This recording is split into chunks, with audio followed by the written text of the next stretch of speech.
Kay Mason, friend, teacher, mentor, colleague, and role model. I have known Kay all my life. I recall pictures of us at about age 5 when we lived just a few blocks apart with cockeyed pigtails, party dresses, black patent leather shoes, and her then bratty little brother peeking around the corner of his mother's skirt to see what trouble he could cause. He's not bratty anymore.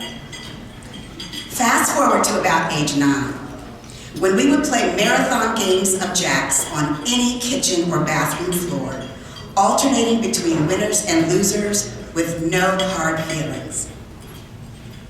Then, when we entered our teens, although our families moved to different parts of the city, we never lost our rhythm, spending nights and sometimes weekends at each other's homes and attending our respective school events and sharing friends as if we were members of each other's classes.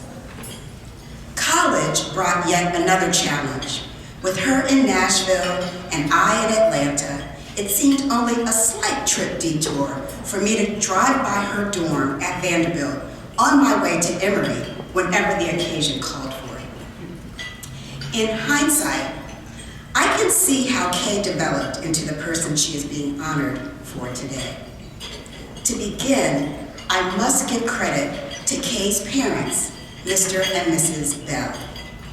Kay's father, Napoleon, was an imposing figure who had a brilliant legal mind, a linebacker build, and a booming bass voice. A wise man who insisted on discipline. From him, Kay developed the art of active listening and a healthy respect for law and justice. Kay's mother, Dorothy, was a funny, endearing, socially aware, and active participant in her children's lives.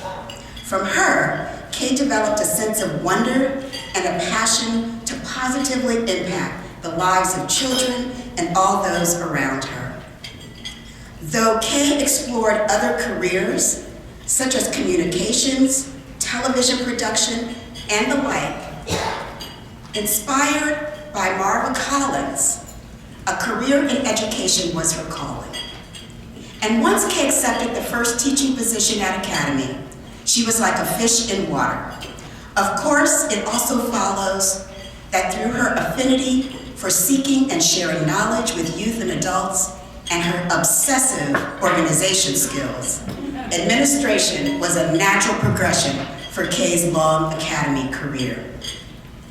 Throughout our upbringing, Kay and I never attended the same schools, and after college, we lived in separate cities for over 25 years. It did not occur to me that one day we would work together at the Columbus Academy. It seemed fitting, I suppose, that Kay would woo me back to Ohio and reintroduce me to the school I had only known through my brother's experience as a student years before Academy became co-ed. From afar, I had highly respected Kay as a pioneer who had integrated the Academy faculty and offered her keen insights as a diversity coordinator to help further the school's co-educational equity and inclusion goals. When she encouraged me to apply for the Director of Diversity position in 2005, I was eager to join her in that mission. After taking the position, my regard for Kay's talents to teach children, lead faculty, and navigate sometimes challenging administrative waters with wit, wisdom, and grace. I learned to know Mrs. Mason as much more than a childhood friend, but also as a gifted teacher, a sought-after mentor, a learned colleague, and a necessary role model within the Columbus Academy community. I am proud and honored to introduce Mrs. Kay Mason as the Alumni Service Award recipient. I want to begin, first of all, thanking Deidre, who I know as Dee Dee, for, let's say, over 5 decades, or 6, of friendship and sisterhood. The blessing of a long-lasting lifelong relationships are found in this room and certainly in my heart. As Michelle Obama said, I am an example of what is possible when girls from the very beginning are loved and nurtured by people around them. My parents, Napoleon and Dorothy Bell, were indeed my first teachers. And my slightly younger brother, Napoleon Bell, who attended Academy for 7 years, he also was my first student. And then my husband, Vince, of almost 40 years of marriage, consecutive years, happily married, means that he was also part of the 27-year journey that I had at Columbus Academy, and what a ride it was. 27 years of a personal and professional connection to Columbus Academy that holds many, many special memories. Those first classes of first graders, who I still can't believe I taught them to read. And partnering with Elizabeth Allen and Elaine Boaz, each year saying to our spouses, next year we'll be home earlier. It didn't ever really happen. But in those first years of working at Academy as a first grade teacher and then also partnering with teachers in third grade, it set the stage for an exceptional collaboration and care for our commitment to the education of children, preparing them for the unknown future in an ever-changing world.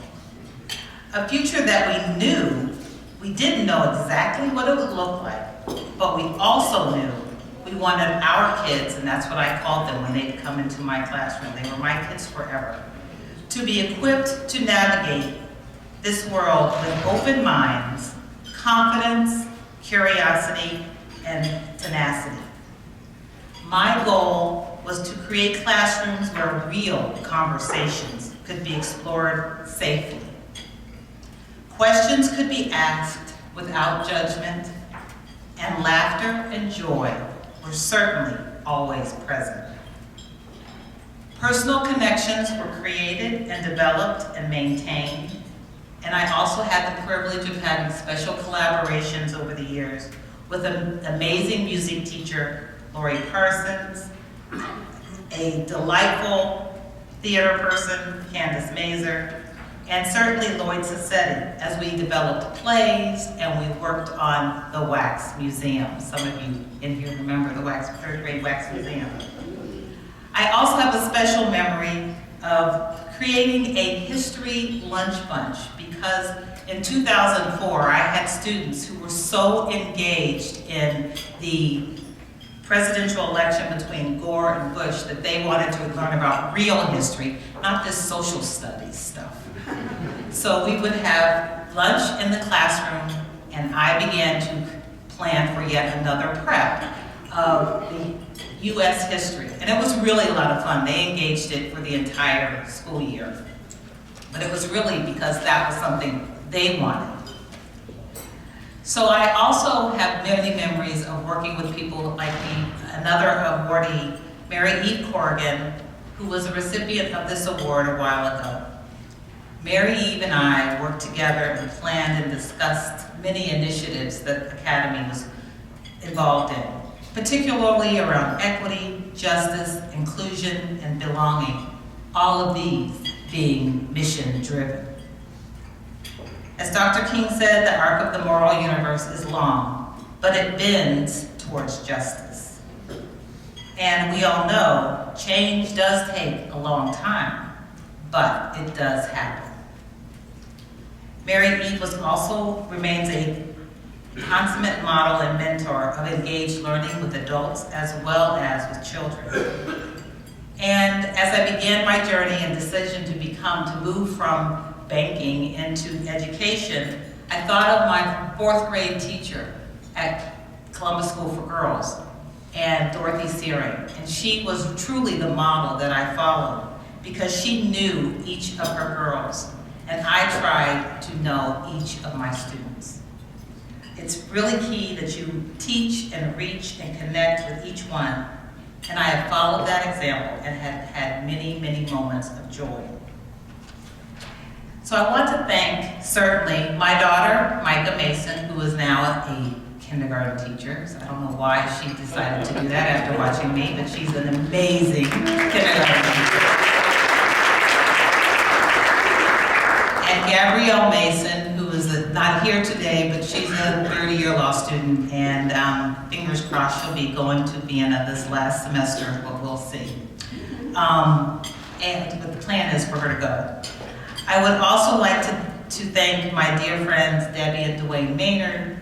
They've been on this journey with me since the beginning. Taught Debbie to leave a law career to become a teacher. So it's been a long, long career. I also certainly want to thank my brother, that formerly Brady brother, who's grown to be taller and wiser with each year, and his wife Tony. They have taken planes, trains, and automobiles to get here on time from Punta Cana. So it's truly a miracle that they are here.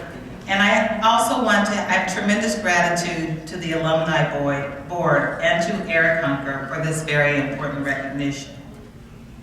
Teaching brings me so much joy. Educating students brings me tremendous amount of pleasure. And I thank you for recognizing my service to Academy for all the years, and I continue to do that in New Orleans. So I have to say, on this 20th anniversary, those of you that don't know, I'm a bit of a Harry Potter fan, but it's the 20th anniversary of the first time I opened those books as a third grade teacher, and it was recommended to me by a student, and I was hooked from the first paragraph. But Albus Dumbledore, a very wise person in that series, says, "It is not our abilities that show what we truly are. It is our choices." So to all of you young alums, make great choices and enjoy the ride. Thank you.